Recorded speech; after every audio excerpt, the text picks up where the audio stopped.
Hello, everybody. It's time for another virtual brewery tour. My name is Don Littlefield. I'm the general manager of the Maine Brew Bus. We're trying this one without the combination headset and microphone that I had been wearing to see if this sounds a little bit better.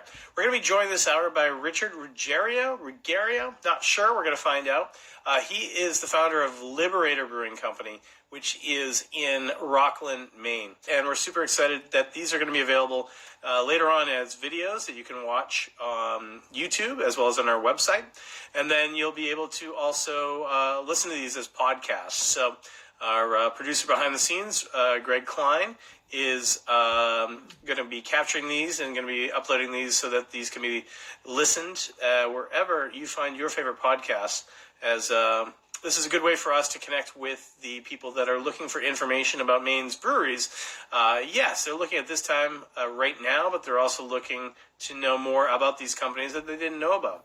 We've had a number of different viewers that have been watching from outside the state of Maine that are perhaps planning for those times in which we'll be able to travel freely again, that we'll be able to come to Maine and enjoy great craft beer and explore the Maine's the beauty of Maine and vacation land, but we're not there right now. So the best way we can do this is through virtual connections. This is a good way for people to connect with the industry and to learn different things that are going on. Maine's breweries are not closed; they're open. They're just they're making beer. They're just perhaps delivering it to you in a different way. Perhaps it's curbside service. It's more to go. It's not available at your local restaurant.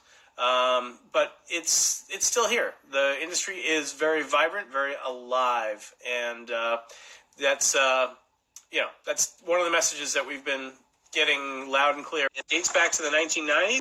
It's a completely different brewery. He's helped a number of different people open throughout the years, and now has his own brewery, which is called Liberator Brewing Company in Rockland. And there he is right there. Hey, Rich, how are you? I am well. How are you guys? Thanks so much for doing this. Awesome. Absolutely, yeah. So I was just telling people a little bit about you. You've got a really interesting background, and if you are able to get just a little closer, yeah, that's good. It's the chin up is not a super flattering look there, but we want to be able to hear you as well. But maybe, Rich, you could tell us a little bit about your background, which starts with another brewery, completely different brewery in Rockland, and how you got to open Liberator just a short time ago. Sure, absolutely. I originally reigned from Long Island, New York. I worked in the electronic defense field for probably about 18, 22 years. Worked for a company called Sperry Rand Corporation. Sure. I was very lucky to have the job. I fell into it somehow. Don't ask me how. I just found it. They offered it to me. I took it. I was a field service engineering tech flying around the country servicing fire control radar for the Navy. Thought I was going to retire there. Never did. The defense industry in Long Island, New York started being downsized by the Clinton administration. I ended up getting caught in that downsize, got laid off, and I said, well, if I'm going to take a pay cut, I'm going to do something I always wanted to do. Always wanted to learn how to brew beer. Set myself to Siebel Institute for 2 years. Lived in Chicago on and off. Did my apprenticeship at Goose Island for 6 months. Great brewery, great people, great owner. Since they've been bought out by Budweiser, I believe. We're sliding. I know. Here we go. So I moved back to Long Island, got involved. I had the technical background to install the brewing systems. And I needed Siebel to teach me the science behind brewing beer, which was a perfect meld. So I just bummed around the country, putting in breweries, people. A local doctor, an orthopedic surgeon, had contacted the school to ask for somebody to consult for him to build a brewery in Rockland, Maine. And I'm like, where's Rockland, Maine? I've been up to Bath Iron Works a million times. Sure. When I worked in electronic defense. Never ventured out of that area at all. I came up here in January of 93, looked around. Rockland was a very different city back then. Took the job, opened up Rocky Bay, and ended up getting involved in taking it over from them and a partner of mine in Portland, Maine, for a very long time. We still keep in touch. Ended up operating that for 13 years or so. Sold it. I got out of that, did a lot of consulting again, flew around all over the place, did a lot of consulting in Maine with Atlantic Brewing Company, tons of them. And then I decided after years that it was time to stop traveling and open up my own place.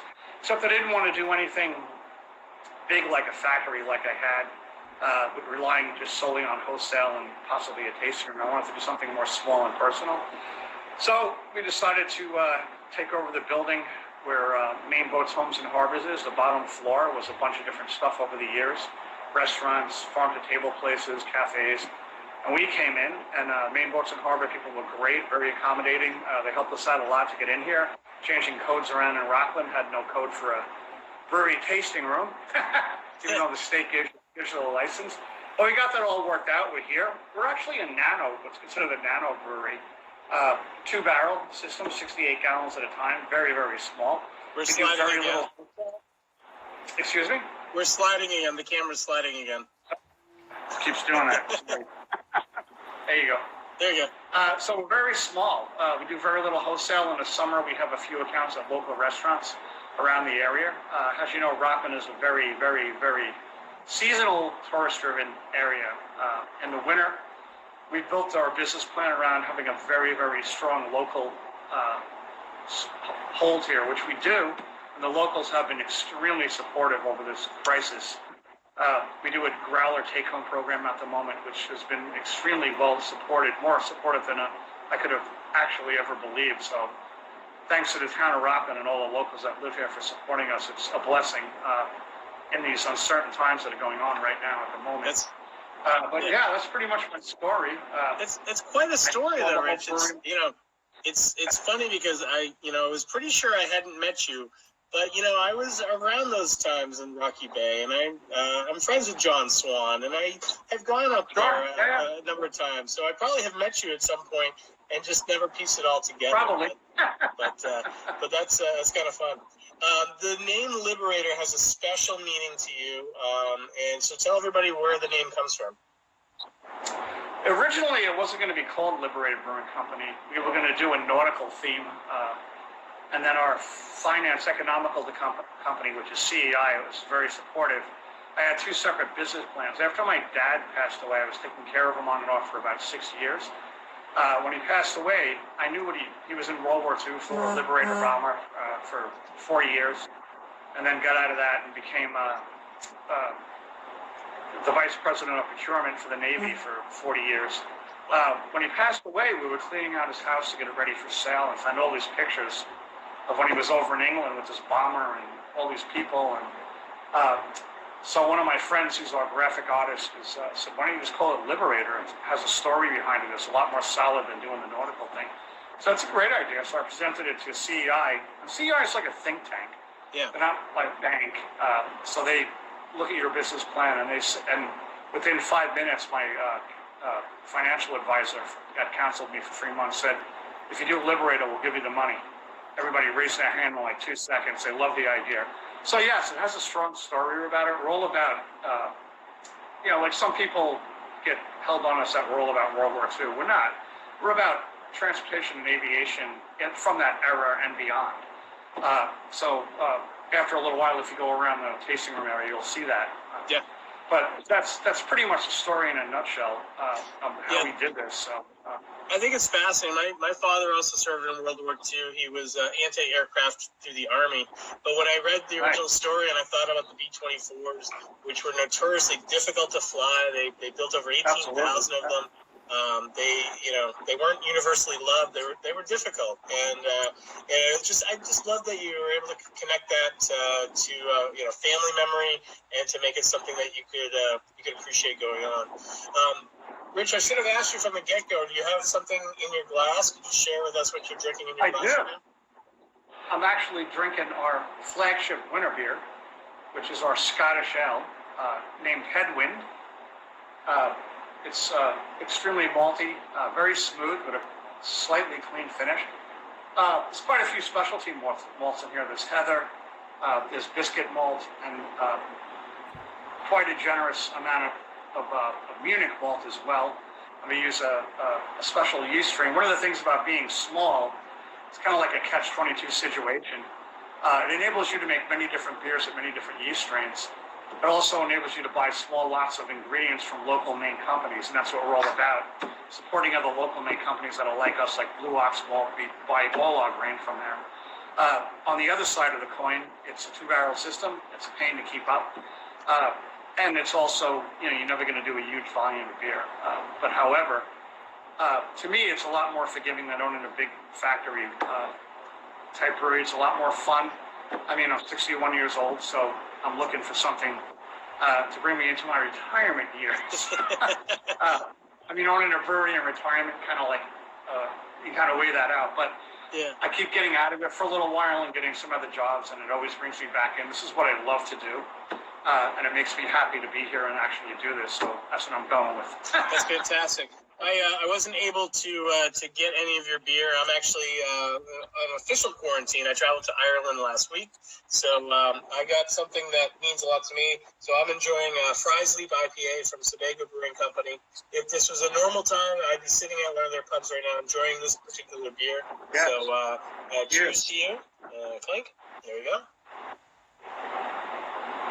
And soon enough, I'll enjoy a Liberator beer for sure. So, Sure. Your background is interesting. I love what you just said. Like, you didn't want to be a factory, yet in your defense times as a contractor, that was all working with factories and supplying large scale. So, what is it about like being more hands-on and being more community-driven that people wouldn't really recognize with your professional background? I was looking for something a little easier to manage, where I could do it with a few people. I do all of the brewing, run kind of the brewing part of it. I jockey back and forth between the front of the house and the second of the house and the back of the house to the brewing. My lovely wife runs pretty much, it's her heart and soul to the front of it in the tasting room.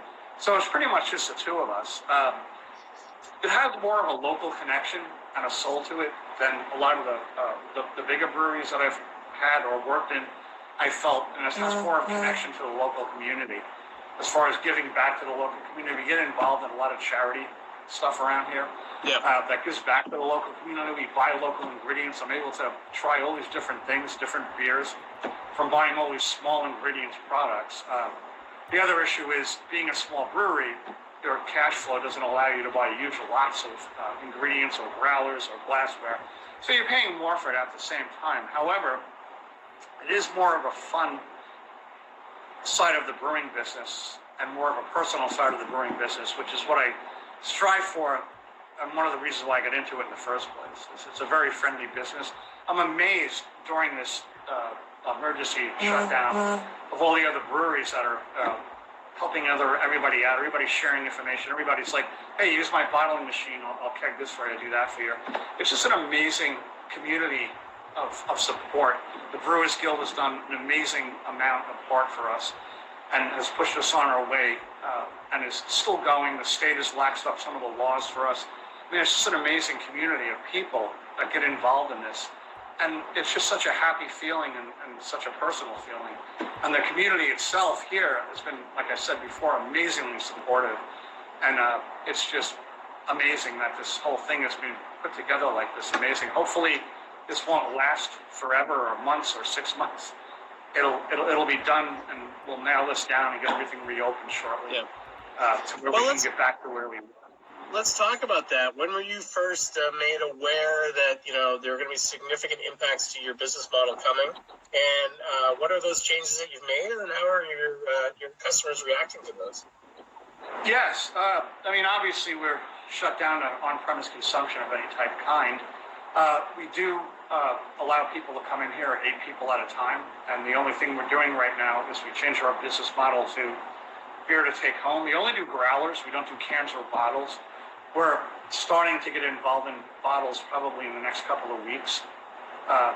We have bottles already that we bought. We're generating a label and getting that all worked out.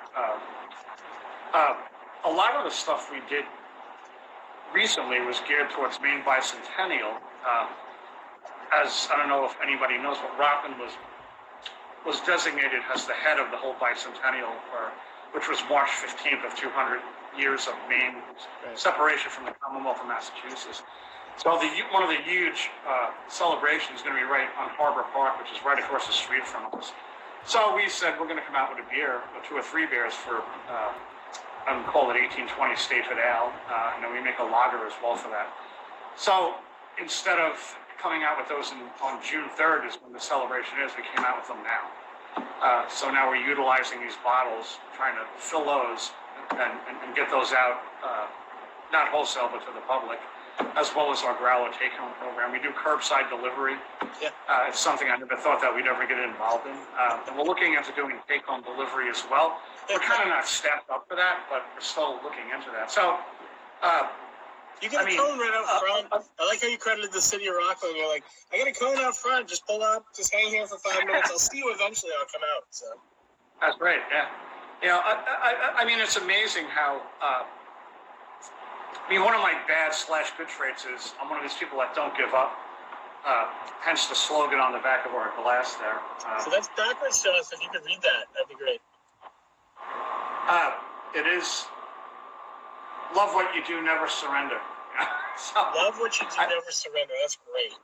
Yeah, I have to live up to that somewhat. So instead of like shutting down, which I really did think about doing that, and then waiting it out and taking out one of those low interest loans that they're offering. But then I'm like, you know what? I'm not doing that. We're staying open. We're gonna do what we got to do to get through this. We're gonna. I mean, at this moment right now, it's not really about making a profit. It's about generating cash flow, pretty much, to get through this. Pay the bills, keep the lights on, whatever. That's it. So hopefully that'll get us through this, and it won't last as long as everybody's saying it's going to last. Yeah. I mean, I see it starting to get a little better already.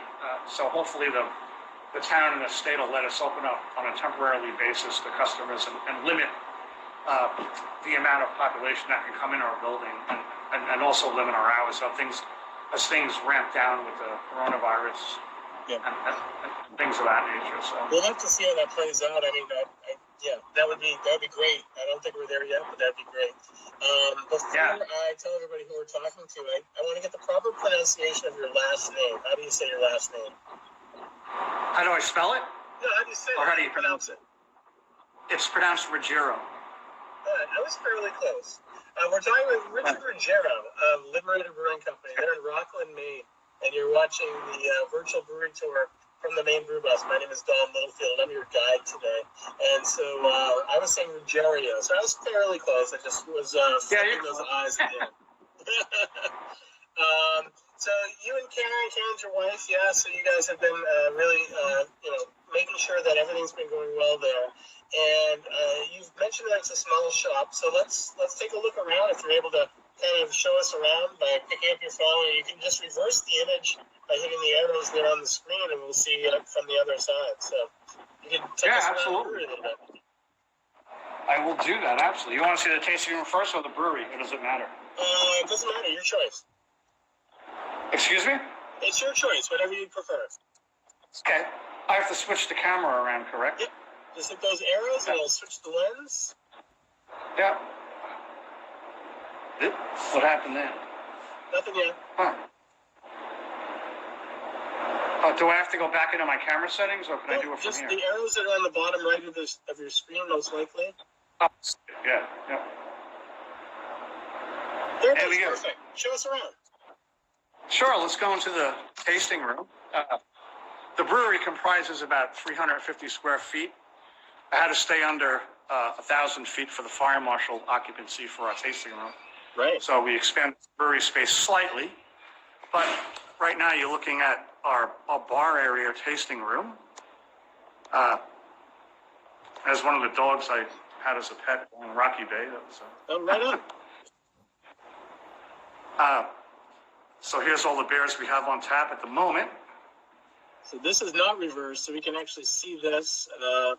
We get some Tango Down Kolsch, Headland Scottish that you're drinking now. Great. And, Tango Down Kolsch. Yeah. And Ho Hum British Wine. I like that. That's the name of nose artwork on a bomber, actually. So most of our and these are the beers we made for the bicentennial. Sure, yeah. We use main ingredients. Is a pale ale. Our red ale has heather and rosehip in it, as well as specialty malts bought right here in Maine. Right. This is our mascot. Her name is Libby, as you can see. For Liberator, I get it. Yep, Libby. Hello, Libby. She was all decked out for St. Patrick's Day a couple of weeks ago, so. I bet. But she's all back to normal now. And if you look at our wall right here, these are all nose art from the USAF archives. So nose art during World War II became viral after a while. The government supported it as a morale supporter, and there was always somebody on one of the bombers or the fighter planes that had drawing capabilities. So you can see some of these nose arts, they're all black and white, obviously. They're pretty neat. The problem with them is a lot of them are very clantily clothed women or naked women, so we had to pick through the 175 they sent us, figure out which ones we could use. But there's our label from Ho Hum right there. Right, that's good enough. Yeah, I like it. Yeah. And I got a picture of my dad's flight crew that we found in his bottom of his sock drawer. This is from 19... Yes, he is. He's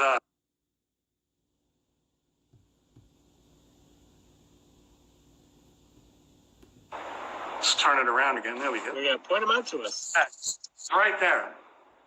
What's his name? He started out as a ball turret gunner on a B-24 and eventually became a pilot. And after the war, he did fly for a few years and then ended up working for the DOD for about 40 years as a procurement officer up until he retired at about 62 or 63. Unbelievable. And the plane, one of the planes he flew is right there. The second one up. First one is a B-17, second one is a B-24 Liberator. And that was one of the planes he actually flew in. Amazing. Yeah. So, we're based a lot of history. We do have a back room. There's our T-shirts. This is our beer cooler that we use as a wall. And also kind of some artwork that we have going on, labels. Some of our Blue Ox malt that we still have left that we're going to do. And this is our Victrola that we do play once in a while. You don't it's see 100 this a years lot old. in a brewery, Rich. What's that? You don't see this a lot in a brewery. What's the importance of No, this? we kind of different. The building is really cool. It's built back in the 1840s. It has a lot of history to begin with. It was originally a runaway shelter for teens back in the 1800s, and it became an open-air market called Norman Adams.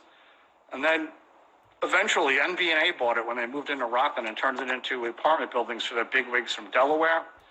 Then it sat here empty for a little while, and then the people that own Maine Boats and Harbors bought it and renovated it again. So it's been a lot of different things. The building's very old, and it's not just a square open space. It was kind of tough to lay this whole thing out because usually breweries, which I was looking for, was an open canvas, just the whole open square building, but we didn't get that. This is what we got. This is what so you we had got. to be, That's great. yeah. You got to be The creative. Victrola actually works, which is amazing too. Yeah, we have a little bit of history in here. So we're still, excuse the clutter of this back room, we're still working on it. But we have interesting stuff up here, like this is a picture of Amelia Earhart. Amelia Earhart, sure, yeah. She landed in Curtis Wright Field in Rockland as a promotional for Lockheed that made her plane. I never even knew it happened, but it did happen. There it is.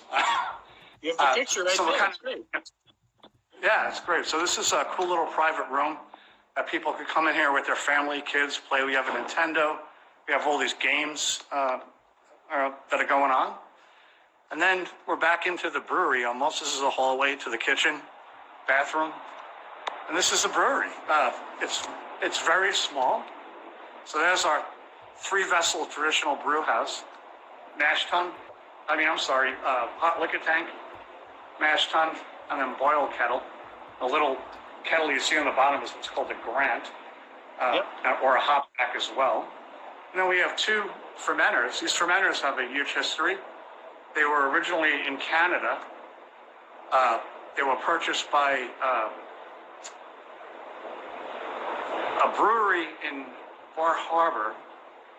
I forget the name of it. I think it was Bar Harbor Brewing Company. I was bought out by a land. The most likely candidate there, yeah. Yeah, so they're about 30 years old. They were bought by a friend of mine that opened up a brewery and a restaurant in Rockland. He ended up passing away, unfortunately. So I brokered the brewing system for his wife, and she gave me these 2 fermenters as a gift for selling her system. And I used them. I resurrected them. They were a little dented. But the majority of the brew house is bought from Stout in Portland, Oregon. Yep. And then the electric fire, totally all electric, 230, single phase. Electric brewery, which is in Canada, but the panel's made actually in Skowhegan, Maine. They use, so everything's, we try to keep Maine. There's our chilling system. The whole brewery, as you can see, is crammed into this little space that used to be the kitchen for a restaurant that was in here originally. It kind of worked out great. It's on a slab, so there's no weight problem. And then we have this wonderful exhaust fan that takes the heat, the smell, and everything right out 3 stories up.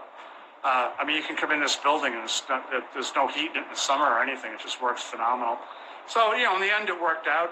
We don't have much room for expansion, unfortunately. No, not really. But you're able to make a variety of different beers, and you're able to do so with keeping the thirsty public happy. That's great. Yeah, absolutely. So it's worked out well. Unfortunately, we have this little slowdown period here, but we'll get through that.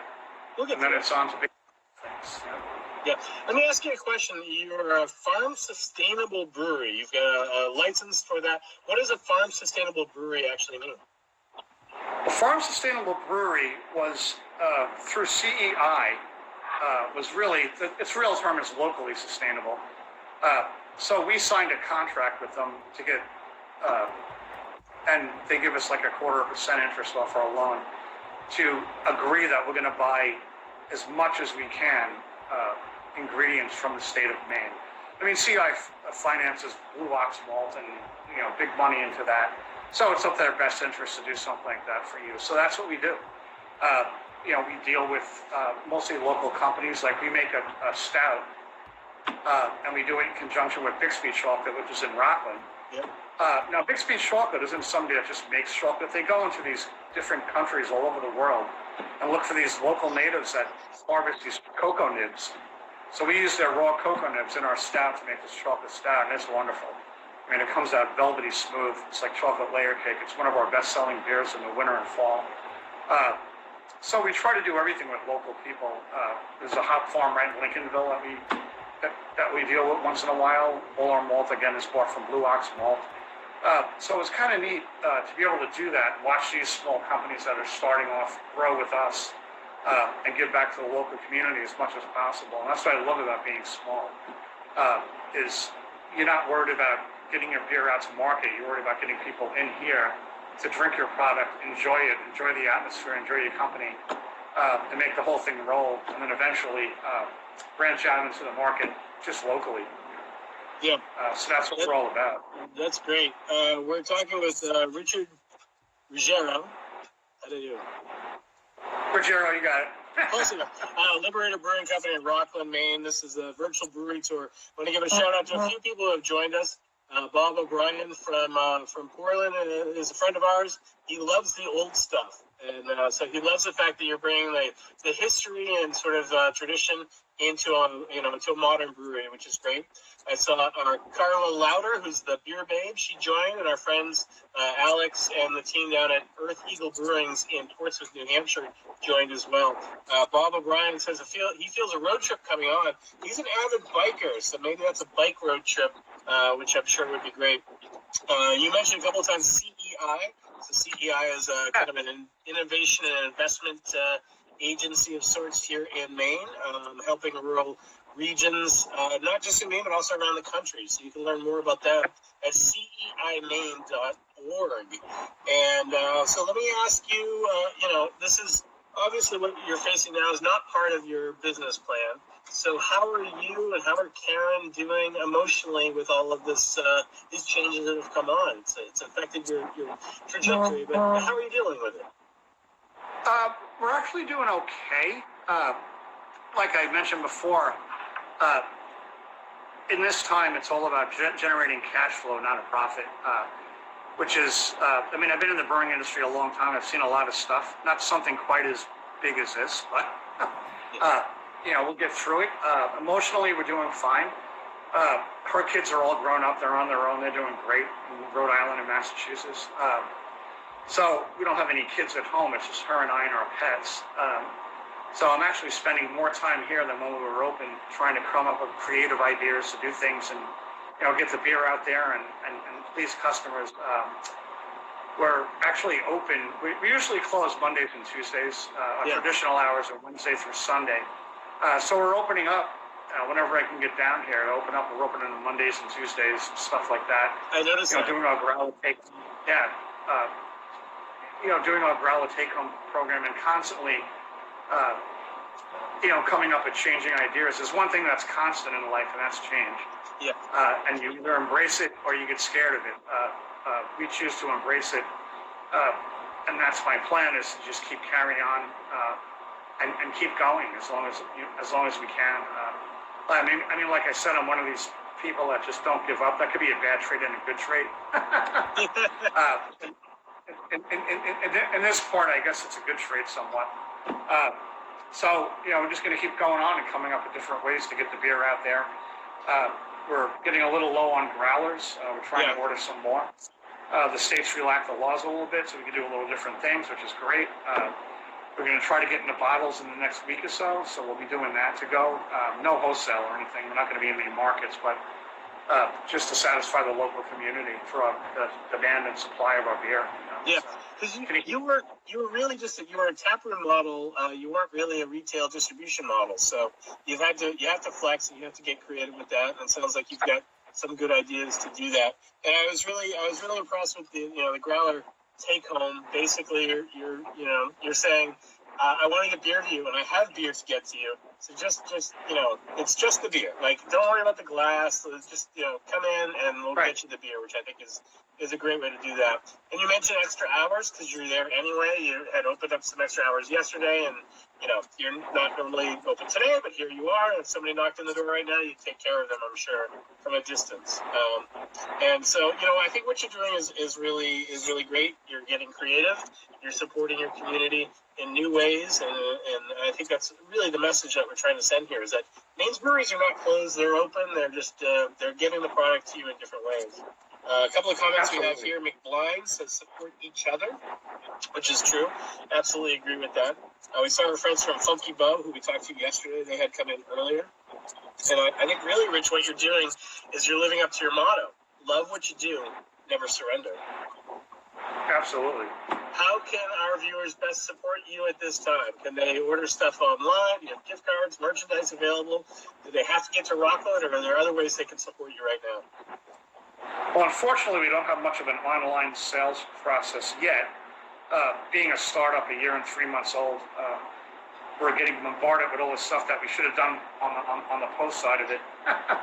Yeah. But we're working on that. But we do the growler take-home program. Just bring back your growlers. Get growlers. We're forgiving the deposit on the growlers, so we're just giving the glass away just to get the beer out there. Again, it's all about cash flow at this point. We're getting into a new bottle program. We're doing gift certificates. We're looking to do a gift certificates on wine program, which should be in the works shortly. We're also, on Wednesday nights, we normally would do trivia, and it's packed in here. So we're going to do virtual trivia every Wednesday night shortly. Hopefully it'll start this Wednesday night. It's going to be on Zoom. They'll get a login number. We'll be open 4 hours prior to the 6 o'clock start time. And then people come in here, get their growlers refilled or whatever, go home and log in and watch trivia. There's Brad Grundle, a trivia guy who's, if you've never seen this guy do trivia, he's awesome. It's fun, it's funny, and he's just amazing at it. He should have been a game show host. I keep telling him that.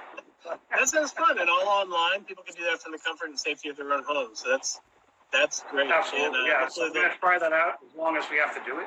Yeah, for sure. See what happens. This has been great. I'm going to let you have the final word here in a second, but I just let people know that this is Liberator Brewing Company. If you want to find out more about what Rich is doing there at Liberator, you can check out liberatorbrewingmaine.com. And if you're able to go visit them, they're at 218 South Main Street, so they're on the south end of Rockland. Normally would be open not until Wednesday in the afternoon, but if you see a light on, you see the shiny face in there, he'll be sure to take care of you. And so we want to make sure that, we're sending everybody off with the right message. So let's imagine a world a month or two from now when everybody's able to return to normal and people come into Rockland in the summer, what will they expect to see there at Liberator Brewing Company? Well, there's a lot going on here in the summer. We have the biggest blues festival on the East Coast right across the street from us, North Atlantic Blues Festival, the Lobster Festival a week later, and then Maine Boats and Harbors as well. The schooner races, hopefully those will still go on. We haven't heard otherwise that they're not. I think they're too far away to make that decision at the point. We're also going to be making some great creative beers. We have a beer called Desert Queen coming out. It's going to be a margarita-based beer with blue agave nectar, sea salt, and limes. So that'll be kind of neat. We have a lot of lagers that we're going to start making now to produce for the summer period. We're more of a traditional style thing, brewery styles. We do make all the other stuff, the hazy IPAs, all that stuff, but we just do one or two of them. But most of our beers are more traditional or bourbon barrel aged. We're going to start doing that as well. We have a beer engine with a pin and a firkin cask. We're going to start doing that as well. So we're going to rotate all our brews through casks. You're only missing one thing, is that Rockland is home to the world famous Maine Lobster Festival every summer. So yes, absolutely. We hope that that will go off as scheduled. That brings tens of thousands of people into Rockland to eat the crustaceans, the lobsters that have made Maine famous. So fantastic. I'm just checking for any last comments here. I see our friend Bob O'Brien says that this is a great idea, which is, we agree. It's been kind of fun to get inside. Normally the brew bus would not be able to come to Rockland to tour, and now we have toured virtually, which has been great. I really appreciate your time and especially your flexibility in the rescheduling today. I hope it's been fun for you as well. Yeah, thank you. That was great. That's awesome. Absolutely. So a couple of things before we let you go. We are partnering with our first official sponsor of the virtual brewery tours is Car Hop. Car Hop is a Maine-owned and operated company that is trying to connect Maine's breweries to the consumer. So this could be something that would work for you once you have bottles in the future. CarHopMe.com, you can go online and you can order, just like you would a food delivery, you can order an alcohol delivery. Completely legal and safe. Use code BREWBUS for 50% off your delivery order. Right now, it's a Portland-based company, but they have plans to expand to other communities around the state. So you might find them in Rockland soon. They're working with about 13 different breweries, and that's today's count. I bet if I look tomorrow, it'll be more than that, because they are a great way to connect Maine's breweries to the consumers that are thirsty and at home. If you enjoyed this talk and enjoyed this conversation with Richard, then as you would on the bus, you can throw a tip in our tip bucket. That's at themainbrewbus.com. You'll see virtual brewery tours right at the top of the page. You can select this time slot, which is 5 o'clock on the 23rd, and that will show that this is something that you enjoyed. You enjoyed listening to Richard, and you enjoyed learning about Liberator Brewing Company. So never expected, but always appreciated a virtual tip. Helps us a long way, both to maintain these going on, as well as future efforts that we're going to have. So that's themainbrewbus.com. We appreciate that. Any final words, Rich, or should we let you go so we can go have some dinner? I am great. I just look forward to enjoying a pint with everybody here once things get a little calmed down a bit. And everyone's thanks for being so supportive to our programs here that we're trying to do. More stuff coming our way that we'll offer to the public. And cheers, everyone. It's been great. On that note, thanks for joining us. We'll see you next time on our virtual brewery tours. Thank you, John. Cheers to you and Liberator Brewing Company.